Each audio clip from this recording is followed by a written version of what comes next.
అన్న సో మా సలహా మేరకు మీరు కరిగిపోయే పేపర్ వేసినారు బయోడిగ్రేడబుల్. సో మా సలహా మేరకు మీరు వేసినారు. సో మీరు ప్లాస్టిక్ ఇంతకు ముందు ప్లాస్టిక్ కూడా వాడినారు.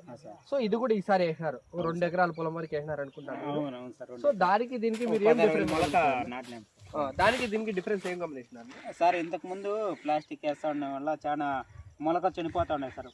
మొదలుకులు తెగులు వచ్చి కొంచెం చనిపోతా ఉన్నాయి, నత్తలు కొట్టేసి కొంచెం చనిపోతా ఉన్నాయి. ఈ మీరు చెప్పిన ఆర్గానిక్ పేపర్ వాడడం వల్ల నత్తలు కొట్టేసి చనిపోయాయి.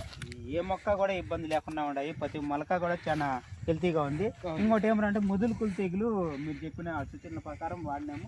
ఒక మొలక కూడా చనిపోకుండా బాగా బ్రహ్మాండంగా బాగుంది, బతుకున్నాయి సార్. ప్లాంట్ కూడా చూస్తే బాగా హెల్తీగా ఉన్నాయి, బతుకున్నాయి. మనకి చాలా బాగుంది కదా. బాగున్నాయి సార్, నత్తల ఎఫెక్ట్ లేదు, ఇంకా మొదలుకులు తెగులు రావడం లేదు సార్. చాలా థ్యాంక్స్ సార్, చాలా ఉపయోగపడే. ఇంకా ఏమంటే బెనిఫిట్ కూలీలు ఎత్తే పని ఉండదు, భూమికి సతవ. ఇది మీరు ఇంకా మీకు నెక్స్ట్ పంటకు తెలుస్తుంది వాల్యూ సార్. ఇది కూలీలు మళ్ళీ పెరిగే పని లేదు, పంట 100% పెరిగే పని లేదు. మనకు 180 రోజులకి ఇది మెల్టింగ్ స్టార్ట్ అయిపోతుంది అన్న.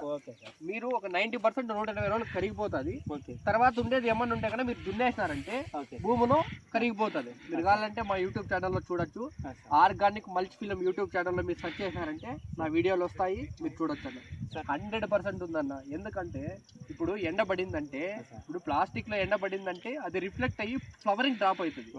సో అదే ఈ మన ఆర్గానిక్ ఇది వాడడం వల్ల ఏమవుతుందంటే, ఈ ప్లాస్టిక్ లో ఏ విధంగా అయితే రిఫ్లెక్షన్ జరుగుతుందో ఆ ఎండ్ అనేది ఈ ఫ్లవర్ డ్రాపింగ్ కి రిఫ్లెక్ట్ కాదు. 100% ఎన్ని పూతలు అయితే వస్తాయి అన్ని పూతలు అట్లే దిగుతాయి, మనకి ఎటువంటి ఇబ్బంది ఉండదు. మీరు ఈసారి వేసినారు కదా, మీరే చూడండి, దానికి దీనికి డిఫరెన్స్ 100% మీకు కనిపిస్తుంది.